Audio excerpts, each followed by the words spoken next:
Whistle 200 தாண்டும் என்பதெல்லாம் over கற்பனை. விசில் சத்தம் முடிந்தது.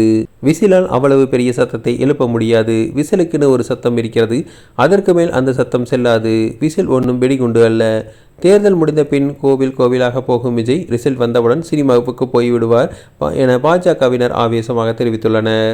தமிழக சட்டமன்ற தேர்தல் 2026 வாக்குப்பதிவு முடிந்து முடிவுகளுக்காக காத்திருக்கும் இந்த இடைப்பட்ட காலத்தில் விஜயின் தமிழக வெற்றிக் கழகம் குறித்த விவாதங்கள் முன்னெப்போதும் இல்லாத வகையில் சூடுபிடித்துள்ளது.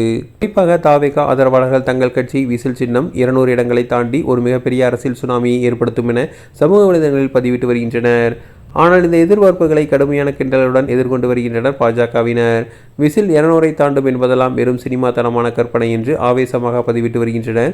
ஒரு சாதாரண விசிலால் இவ்வளவு பெரிய அரசியல் மாற்றத்தையோ அல்லது சத்தத்தையோ உருவாக்க முடியாது என்றும் அதற்கு ஒரு குறிப்பிட்ட எல்லை உண்டு என்றும் அவர்கள் விமர்சிக்கின்றனர்.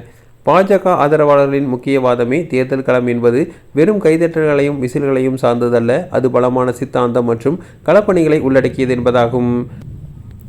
விசிலுக்கென்று ஒரு சத்தம் இருக்கிறது. அதற்கு மேல் அந்த சத்தம் செல்லாது. அது ஒன்றும் எதிரிகளை துவம்சம் செய்யும் வெடிகுண்டு கிடையாது என பாஜகவினர் சமூக வலைதளங்களில் பதிவிட்டு வருவது தாவேகா தொண்டர்களிடையே கொந்தளிப்பை ஏற்படுத்தியுள்ளது. விஜயின் வருகை தங்களுக்கு பெரிய பாதிப்பை ஏற்படுத்தாது என்பதை உறுதிபட கூற முனையும் பாஜகவினர் இந்த தேர்தல் முடிவுகள் விஜய்க்கு ஒரு பெரிய பாடம் புகட்டும் என கூறி வருகின்றனர். தேர்தலுக்கு பிந்தைய கருத்து கணிப்புகளும் இதையே பிரதிபலிக்கின்றன. விஜயால் 18 முதல் 20 இடங்களை வெல்ல வாய்ப்பிருப்பதாக கூறப்படுகிறது. ஆட்சி அமைப்பதெல்லாம் ஓவர் கற்பனை என்பதை இது காட்டுகிறது.